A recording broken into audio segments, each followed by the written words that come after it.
Assalamualaikum warahmatullahi wabarakatuh, and a very good morning to all of you.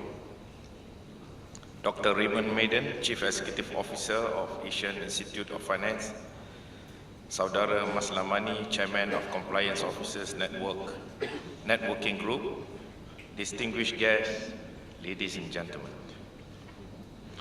This is an important gathering, a serious one. I am encouraged to see many leaders and key compliance officers of the financial industry here at the International Conference on Financial Crimes and Terrorism Financing, signifying the industry commitment to a safer and more secure financial system. The fact that many CEOs today are in attendance show how serious this conference is to the banking institution. Let's give a round of applause to the CEOs.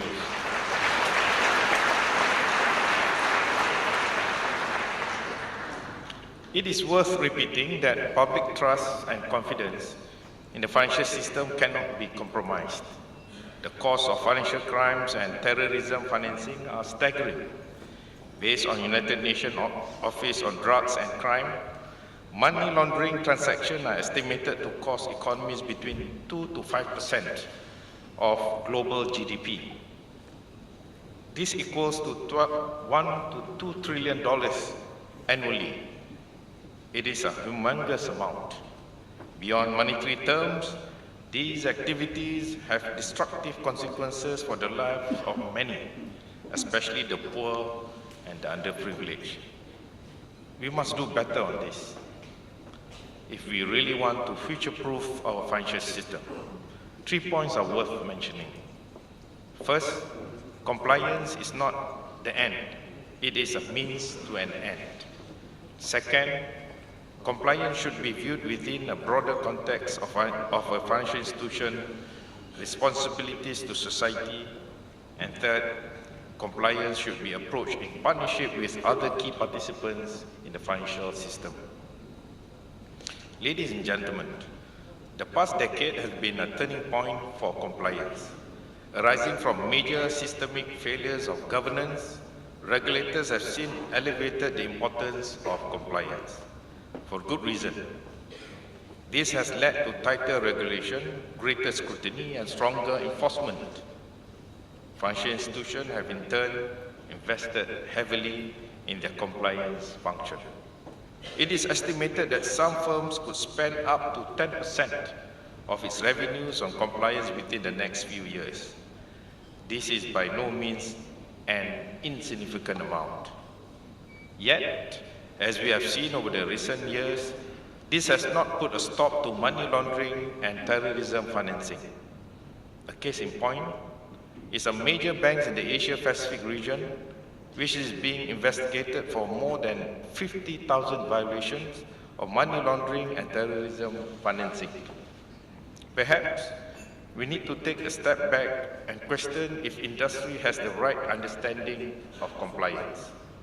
If the motivation for the increased compliance is merely to abide strictly by the rules and follow the book, thus avoiding scrutiny from regulators, this is misplaced. If this is the case, then indeed the rules are just burdens rather than instruments to assist banks' operation and safeguard confidence in the financial system. Compliance, therefore, is in fact merely a means to an end. Compliance is a process that enables us to achieve certain outcomes. Having the right controls in place merely gets us to the starting line. The real race is in creating and sustaining an environment where everyone in the organization is involved in preventing the systematic abuse of the system. This process is not a sprint, but a marathon of endurance and perseverance. To drive the point, someone asked, how many compliance officers does it take to change a light bulb? This is a common story that everybody tells. The answer is 3. 1 to change it, 1 to check it, and 1 to check it again and file a report. This illustrates how compliance can often be seen as an end to itself, forgetting that it should be focusing on the end game, the quality of the light emitted. Ladies and gentlemen, from the regulator's perspective, rules have progressively evolved from detailed prescription in the past to standard and best practices today. This is due to the rapid pace of innovation, increasing complexity of financial services, and the realization that a one-size-fits-all micromanaging and prescription-based approach is not an optimal approach in regulation. Thus, institutions have more latitude in implementing these standards at the micro level. This in turn means that the board and the senior management of the financial institution are now placed with greater accountability and responsibility in this area. This approach also benefits the industry, as they are not hamstrung to introduce new and innovative products and services. The intent is also to improve the time to market, but it comes with a responsibility. Financial institutions are expected to apply the standard judiciously and proportionately. They should take into account risks within their business activities and strategies, and the role and relationship within the broader financial system. Another issue organizations face is in the conduct of business arises from principal-agent relationship. Establishing a clear behavioral norms with the right combination of controls and incentives to shape the desired behavior is key. For all the above, the compliance function can play a meaningful role in this process. As the theme of this conference suggests, compliance is a responsibility. What I have said so far has focused on perspective from the point of view of individual institutions within the industry. However, compliance must also be viewed in relation to the broader financial system and society itself. A key lesson from the global financial crisis in 2008 was that individual behavior, even though well-intended and rational from an institution point of view, can cause massive damage at the aggregate level. In many ways, the complexity of rules that apply to financial system is a reflection of its important role in the economy and society. An efficient, productive, and resilient financial system supports and contributes to economic growth and the overall well-being of the people. In contrast, financial bust can have a destructive impact on the broader economy, impacting the livelihood of ordinary people. This is the painful lessons from the history of financial crisis. Despite the huge amount of resources being invested in compliance, we still uncover many banking, market manipulation, and rigging scandals. In my mind, these cases illustrate again that rules, although necessary, are not sufficient to maintain integrity of the financial system. These cases have damaged confidence and trust of society in our system.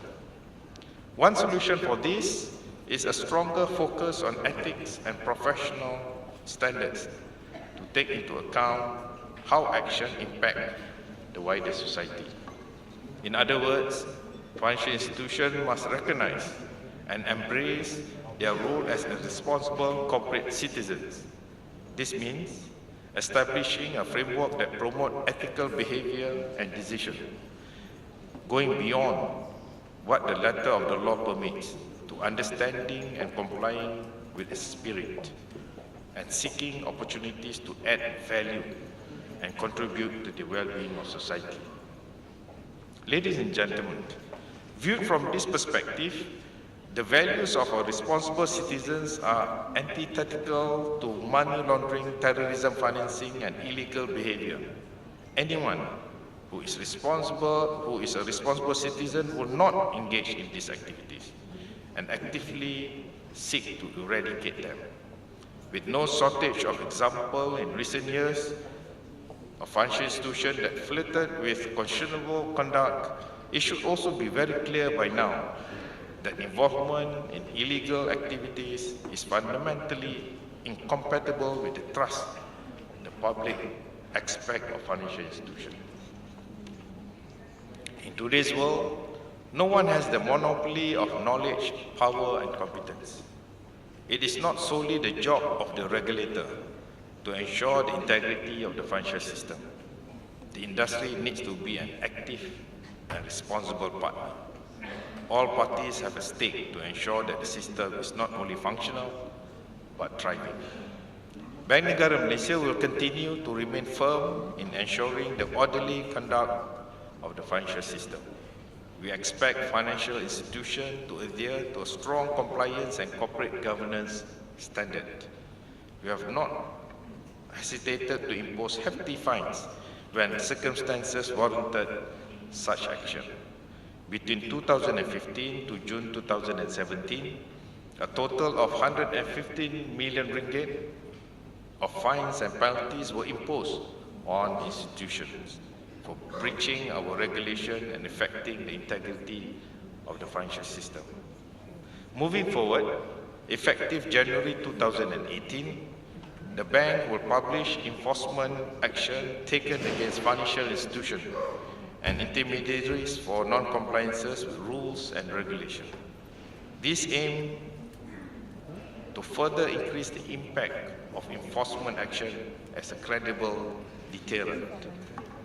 We are also working in partnership with the industry and other agencies to ensure the integrity of our financial system remains intact.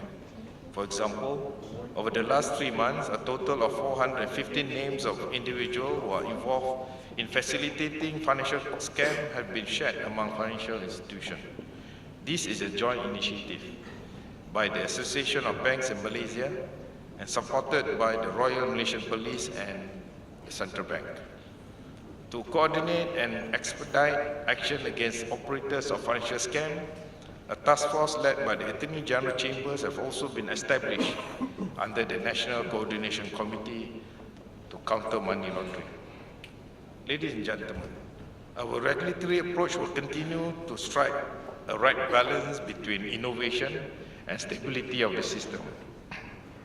We are ready to adapt regulation to support emerging technologies and changing business and operational models, where they bring clear benefit to our financial system and economy, and where the risks are well understood and managed. New requirements for eKYC solution that were recently released for industry feedback are an example of this. We will also be releasing guidelines for digital currencies by the end of this year to address risks associated with money laundering and terrorism financing.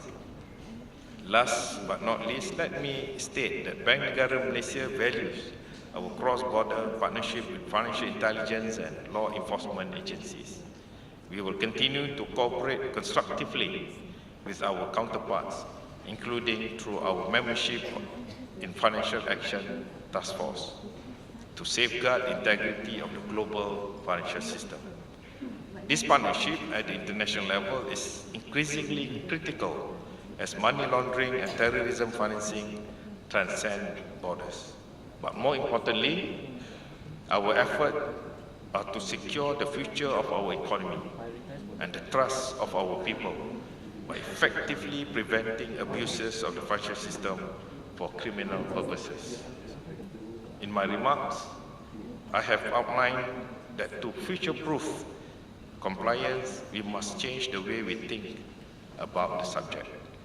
I also emphasize that a narrow focus on rule setting and micromanaging would likely fail. Instead, compliance needs deep understanding. It needs to consider incentive, ethics, and professional conduct. It needs to leverage on mutually reinforcing partnership. It needs to fulfill its responsibility to contribute to the well-being of society. After all, compliance is an enabler. It is not the end outcome that we seek. This is how we should future-proof our financial system and compliance. On that note, I wish you, all of you, a productive conference.